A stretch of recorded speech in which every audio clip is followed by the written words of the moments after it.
tricks in my pocket. I have things up my sleeve, but I am the opposite of a stage magician. He gives you an illusion in the appearance of truth. I give you truth with the pleasant disguise of illusion. You must chew your food. Animals have secretions in their stomach which enable them to digest their food without mastication. But humans must chew before they swallow it down. And chew, chew, chew. Don't you want to give your salivary glands a chance to function? Mother, I haven't enjoyed one single bite of this dinner because of your constant directions on how to eat it. It's you that makes me hurry through my meals with your hawk-like attention to every single bite that I take. It's disgusting. All this talk of salivary glands, of animal secretions, mastication. Take you back to an alley in St. Louis. The time, that quaint period when the huge middle class of America was matriculating from a school for the blind. Their eyes had failed them, or they had failed their eyes, and so they were having their fingers pressed forcibly down on the fiery Braille alphabet of a dissolving economy.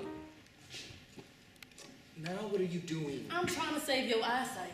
You only get one pair of eyes, so you've got to take care of them. I know that Milton was blind, but that's not what made him a genius. Please go away and let me finish my writing. Will you sit up straight so that your shoulders don't stick out like sparrow's wings? Please, Mother, go busy yourself with something else. I'm trying to write. In Spain, there was revolution. Here, there was shouting and confusion and labor disturbances, sometimes violent, in otherwise peaceful cities such as Cleveland, Chicago, Detroit. What hell am I supposed to do? Have you gone out of your senses? Yes, I have. You have driven me out of them.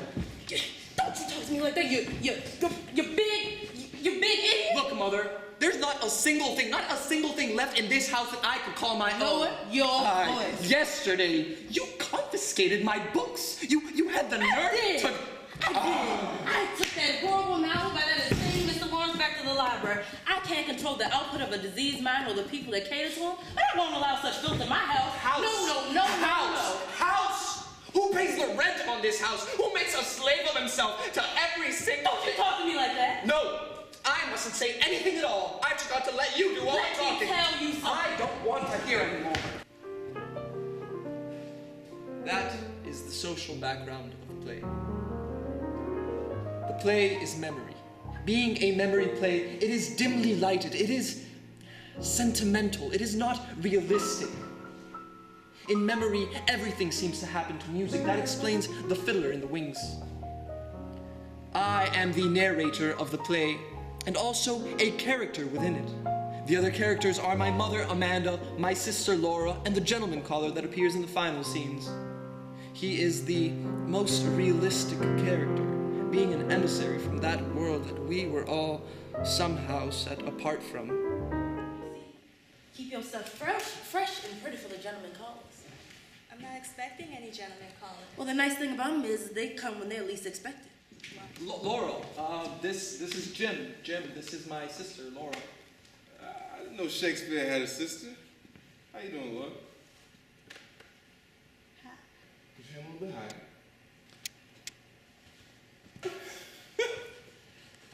Someone ought to kiss you.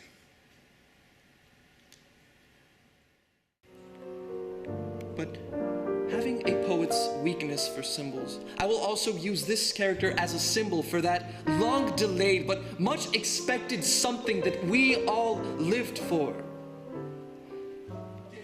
How dare you jeopardize our job, jeopardize our security? How do you think we manage? Mother, do you think I'm crazy about the warehouse? You think I'm in love with the Continental Shoemakers? You think that I want to spend 55 years of my life down there in that Celotox interior with fluorescent tubes? Honest to God, Mother, I'd rather somebody pick up a crowbar and batter out my brains than go back mornings, but I go. Sure, every time you come in yelling that rise and shine, I think of how lucky dead people are. But I get up, Mother, I go. For $65 a month, I give up all that I dream of being and doing ever, and you say that is all I think of?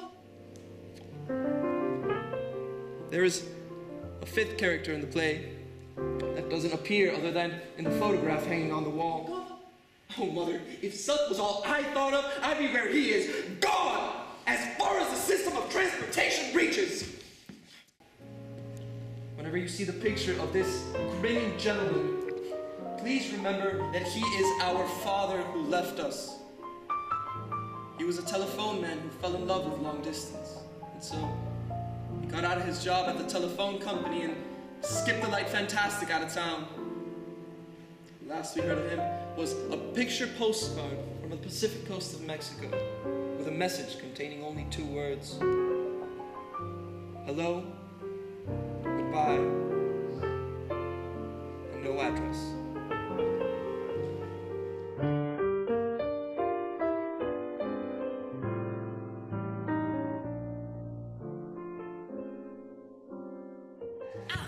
You're out there doing something that you're ashamed of, and that's why you act like this. Nobody goes to the movies as much as you pretend to night after night. Nobody goes to the movies at midnight and comes back at 2 a.m.